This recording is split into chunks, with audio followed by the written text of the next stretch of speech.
রাত ঘনিয়ে আসছে। দেবশ্রী অফিস থেকে বেরিয়ে দেখল শিয়ালদার দিকে শেষ ট্রেন ছাড়তে আর মাত্র আধ ঘন্টা বাকি আছে। তার অফিস থেকে স্টেশনে যেতেও মোটামুটি 20-25 মিনিট তো লাগবেই। সে চারদিকে তাকিয়ে একটা টোটো দেখতে পেল। সে সেই টোটোর দিকে এগিয়ে গেল। ড্রাইভার তাকে দেখে বলল, কি বাবু, কোথায় যাবেন? দাদা, স্টেশন যাবেন? একজন হলে যাব না। আমি রিজার্ভ নেব, ডাবল ভাড়া দেব। যাবেন? লোকটা কিছুক্ষণ তাকিয়ে থাকলো, তারপর স্টার্ট দিল। অর্ণব টোটোতে উঠে বসলো, তারপর টোটো চলতে শুরু করলো। অর্ণব ঘড়িতে দেখলো ট্রেন ছাড়তে এখনো 28 মিনিট দেরি আছে। টোটোওয়ালা হঠাৎ জিজ্ঞাসা করলো, দাদা, এখানে কি চাকরি করেন নাকি? হ্যাঁ ভাই। কোথায়? এই তো এখানকার লেদ কারখানায় ম্যানেজারের কাজ করি। এই উইকেন্ডে বাড়ি যাচ্ছেন বুঝি? হ্যাঁ। মানে বলছি কি, আজকে ট্রেনটা কি না ধরলেই নয়? এই লোকটা বলে কি? কেন বলুন তো? এমনি বলছি আর কি। ধরেন আজকে ট্রেনটাই নাই বা উঠলেন, খুব অসুবিধা হবে। লোকটা নির্ঘাত পাগল নয় তো মাতাল। এতদিন টোটোয় যাতায়াত করছি, এই লোকটাকে তো টোটো স্ট্যান্ডে কোনোদিনও দেখিনি। ব্যাগে অনেক টাকা পয়সা আছে তার। নেহাত অফিস থেকে বেরোতে দেরি হলো, না হলে কি আর শেষ ট্রেনের ভরসায় বসে থাকতে হয়? ব্যাগটাকে চেপে ধরল অর্ণব, মুখে কিছু বলল না। লোকটা তাও থামল না, একটু হেসে বলল, আসলে কি জানেন, আমার একটা ক্ষমতা আছে।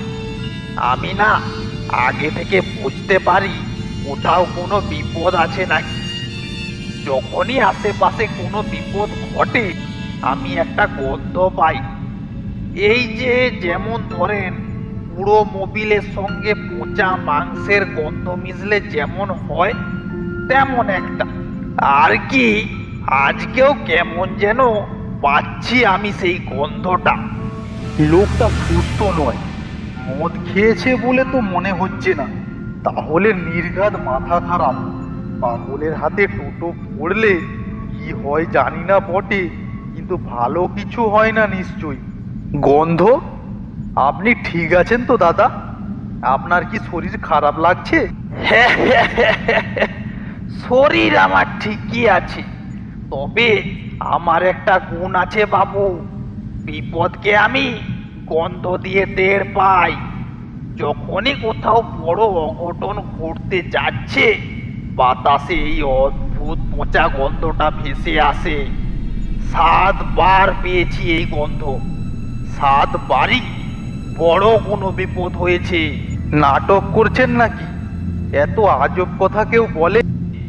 নাটক নয় বাবু, প্রথমবার পেয়েছিলাম ছোটবেলায়।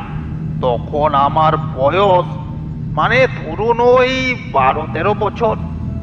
কাকা বাড়ি থেকে একদিন ছিপ নিয়ে মাছ ধরতে যাবে বলে তৈরি হচ্ছিল। সেদিন বেশ মেঘ করেছে। বেরোনোর মুখে কি যেন একটা হলো, ওরকম একটা গন্ধে ঘর ভরে গেল, আর কেউ পায়নি। এটাই তো বলছি দাদা। আমি খানিকক্ষণ পরে বোনকে ডেকে জানতে চাইলুম, এই আরে কিছু পচেছে নাকি রে, গন্ধ পাচ্ছিস? সে বললে, কিসের গন্ধ দাদা? আমি বললাম, কেন পাচ্ছিস নি? কিরকম একটা পচা পচা গোটা করে গন্ধ। সে বলল, না তো। আমি তখন কাকাকে বললাম, কাকা, খুব মেঘ করেছে, যখন তখন ঝড় বৃষ্টি আসতে পারে, তুমি যেও না মাছ ধরতে। আরে বর্ষা হলেই তো ভালো। এই বর্ষায় তো মাছ উঠবে। এখন না গেলে আর কখন মাছ উঠবে? এই বলে কাকা বাড়ি থেকে বেরিয়ে গেল। আপনি বাড়ির আর কাউকে জিজ্ঞাসা করেননি গন্ধের কথা? না দাদা, মনের ভুল বলে ছেড়ে দিয়েছিলাম। কিন্তু সেদিন দুপুরে আকাশ কালো করে মেঘ করল।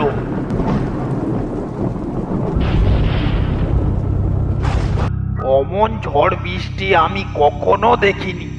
ওরে বাপ রে বাপ, ঝড় বলে ঝড়, কোথায় যেন বলয়, বুঝলেন কি না?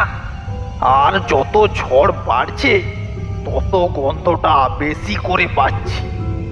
আমি আর কাউকে কিচ্ছুটি বলিনি, ভাবলুম বিড়াল টিড়াল মুচেছে হয়তো, জল পেয়ে ফুলে ফেপে উঠেছে, তারই গন্ধ চারিদিক। আমরা তো সারা দুপুর বসে আছি, কখন কাকা ফিরবে। বিকেল গড়িয়ে গেল, কাকা আর ফিরল না। সন্ধ্যের দিকে বাবা জেঠুরা সব টর্চ নিয়ে বেরিয়ে দেখে বাড়ি থেকে 2 কিলোমিটার দূরে একটা গাছের ডাল ভেঙে পড়েছে কাকার মাথায়। কাকা সাইকেল নিয়ে পড়ে আছে, তার বডিতে বেরান নেই। এই পুরো ব্যাপারটা শুনে অর্ণবের গা শিরশির করে উঠল। ওর অজান্তেই যেন মুখ দিয়ে বেরিয়ে গেল একটা প্রশ্ন। তারপর আর কবে পেলেন গন্ধটা? আর একবার পেলুম, এই আপনার মাধ্যমিকের টেস্টের পর লম্বা ছুটি পেয়েছি। একটা বন্ধু এসে বলল গয়েশপুরের মাঠে সার্কাস বসেছে, যাই চল। তা মা গেছে নবদ্বীপের মামার বাড়িতে, আমি বাইরে গেলাম বন্ধুর সঙ্গে। নদীর পাশে রাস্তা দিয়ে যাচ্ছি, হঠাৎ করে সে গন্ধটা আবার পেলুম। আমি ভয়ে ভয়ে বন্ধুকে বললুম, এই আরে কোনো গন্ধ পাচ্ছিস? গন্ধ? কই না তো, কোথায় গন্ধ? একবার ভালো করে খেয়াল কর, দুর্গন্ধ বেশি আসছে না? তো এবারেও নিশ্চয়ই আপনার বন্ধু পেল না গন্ধটা? না, এবারেও পেল না, কিন্তু আমার মনে কেমন কু ডাকলো। বললাম, আর যে কাজ নেই বুঝলি, চ ফিরি চ। মা বাড়ি চলে এলে যদি দেখে যে মাধ্যমিকের মুখে আমি সার্কাস দেখতে এসেছি, তাহলে বাঁশ পেটা করে আমার ভূত বাগিয়ে দেবে। চল বাড়ি চল। তারপর 2 বন্ধু বাড়িতে চলে এলাম। কিছুক্ষণ পরে খুব চেঁচামেচি পড়ে গেল।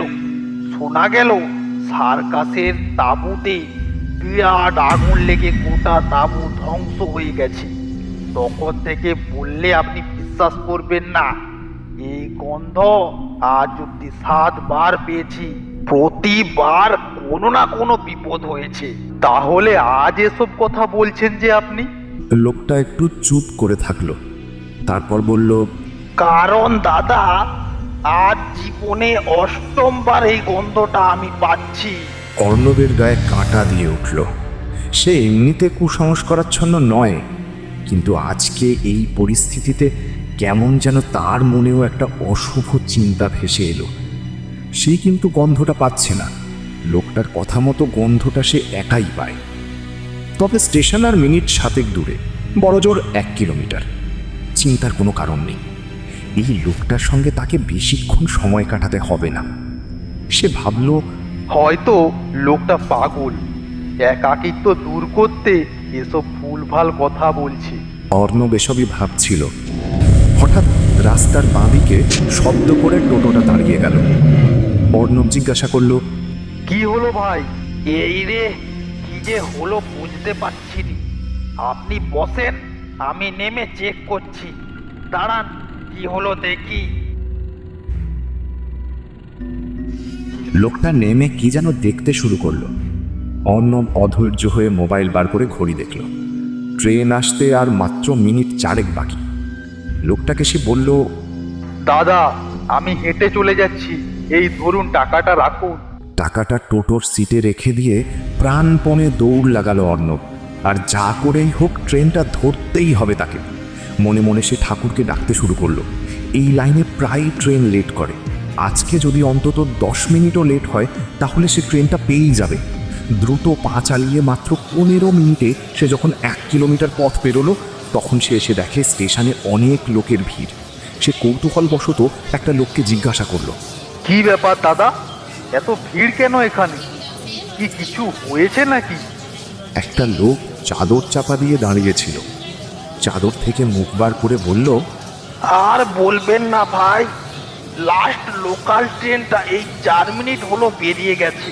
ঠিক পরের প্ল্যাটফর্মে ঢোকার আগে একটা কি গন্ডগোল হয়, ব্যাস ট্রেনটা উল্টে যায়। কত লোককে মরেছে যে আর কত লোকে আহত তার ঠিক নেই ভাই। আপনার কি ট্রেন ধরার ছিল নাকি? ও বেঁচে গেছেন ভাই, ঠাকুরের পুজো দেবেন কাল কি? ভাগ্য ভালো আপনার। অর্ণব পিছনে তাকালো। অন্ধকার রাস্তা, টোটো নেই, লোকটাও নেই। হাওয়ায় হালকা গন্ধ। এই গন্ধটা, পোড়া তেল আর কিছু একটা পচা। পেছন থেকে একটা কণ্ঠ। বুঝতে পারছেন তো এখন? অর্ণব ঘুরে দাঁড়ালো।